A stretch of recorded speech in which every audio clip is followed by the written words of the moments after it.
5.18 민주화 운동 당시 헬기 사격을 목격했다고 증언한 고 조비오 신부의 명예를 훼손한 혐의를 받고 있죠. 전두환 씨에게 검찰이 어제 징역 1년 6개월을 구형했습니다. 검찰은 재판부를 향해 역사의 정의를 바로 세워달라며 전 씨에게 실형을 선고해 줄 것을 요청했습니다. 김광삼 변호사 자리에 함께했습니다. 어서 오십시오. 네, 안녕하세요. 네, 고인의 명예를 훼손한 사자 명예훼손죄의 경우에 네. 최고 형량이 징역 2년 또는 금고 아니면 벌금 500만 원 형이잖아요. 네네. 그런데 조금 못 미치는 징역 1년 6개월이 구형됐습니다. 어떻게 네. 생각하세요?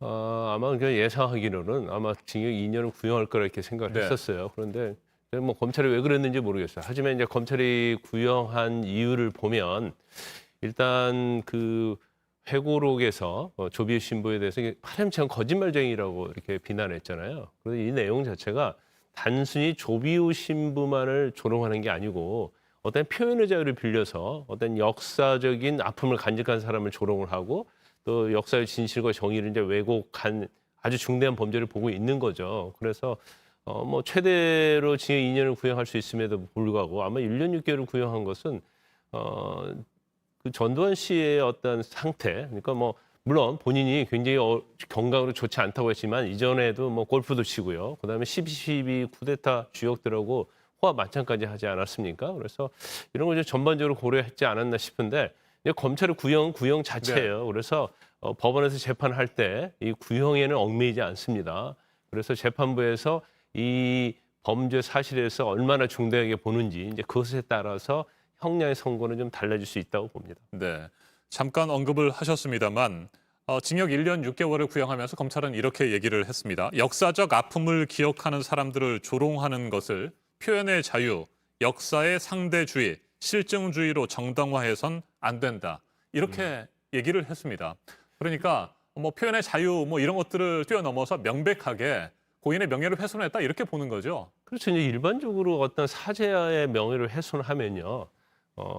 그 어떤 실형이 선고된 사례는 별로 없습니다. 네. 대부분 이제 벌금에 그치는데 물론 이전에 이제 조현호 경찰청장처럼 고 노무현 대통령을 명예를 훼손했다랄지 아니면 지만호 씨 같은 경우에 있어서는 5.18 유공자들을 북한군 특수군이라고 지칭하면서 명예를 훼손해서 징역 2년을 받은 사례가 있어요. 그러니까 어떤 역사의 진실과 정의와 관련된 사제의 명예훼손에 대해서는 법원이 굉장히 이제 엄단한단 말이에요. 그러면 사실 지금 조비오 신부 개인에 대한 명예훼손이 아니고 헬기 사격이 있었느냐 없었느냐. 더군다나 이제 광주 민주화 운동이라는 거대한 그것은 사실 역사적으로 어느 정도 다 정리가 되고 정의가 돼 있지 않습니까? 네. 근데 이 부분까지 부정을 하면서 아까 말씀드린 것처럼 그 아픔을 가지고 있는 수많은 사람을 조롱하는 거죠. 그리고 역사의 정의와 진실을 왜곡하는 행위이기 때문에 아무리 뭐 우리나라가 자유주의 국가이기 때문에 표현의 자유가 인정이 된다 하더라도 이거 자체는 범죄 행위지 표현의 자유에서 이제 정당화될 수 없다 이렇게 검찰은 논고를 하면서 적시를 한 거죠. 네, 전두환 씨 측의 변호인은 4시간에 걸쳐서 무죄를 주장했다고 합니다. 최후 변론에서 구체적으로 어떤 주장들을 했습니까? 근데 원래 이제 전두환 씨랄지 이제 12.12 쿠데타 주역들이 가지고 있는 인식을 이제 그대로 얘기하는 거예요. 그래서 우리 역사적으로 이제 광주와 민주화 운동이라고 완전 정의가 내려졌잖아요. 그럼에도 불구하고 광주와 민주화 운동을 광주 사태로 폄하를 하고요.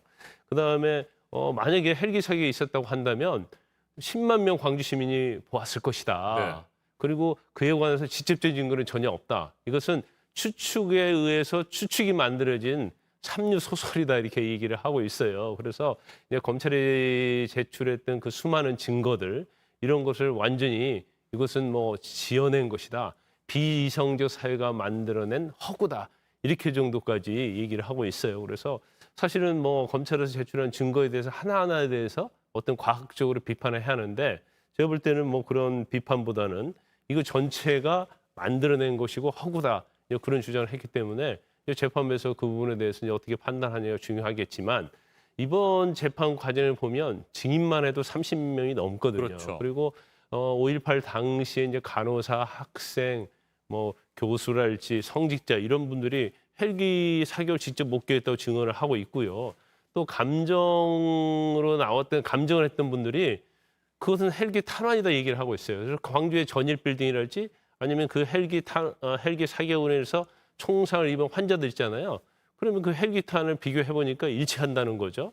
그런 증언들도 있을 뿐 아니라 여러 가지 이제 목격자 증언이랄지 아니면 헬기 그 당시에 헬기에 탄환을 수천 발을 네. 공급을 했는데 헬기가 돌아왔을 때는 한 3분의 1 정도는 밖에 남아있지 않다는 거거든요. 그러면 이런 여러 가지 증언에 의해서 보면 헬기 사격이 명백히 있었다는 것이 좀 증명이 돼 있음에도 불구하고 이거 자체를 근본적부터 이제 부정을 전두환 씨 측에서 하고 있기 때문에 아마 제가 볼 때는 아마 재판부가 이 부분이 어떤 형량을 선고하는 데 있어서 상당히 영향을 미칠 거다 이렇게 봅니다. 네. 1심 선고는 11월 30일에 내려질 예정입니다. 그동안 전두환 씨 건강상의 이유를 내세우면서 재판에 거듭 불출석했습니다. 그 와중에도 골프를 치는 영상이 또 공개가 되기도 했었고요. 그래서 거센 비판을 받았었는데 1심 선고 재판에는 반드시 출석을 해야 하는 것 아닙니까? 원칙적으로 선고 재판은 이제 출석을 해야죠. 네. 그래서 출석 안 하면 대법원 이제 선고가 연기가 돼요. 그런데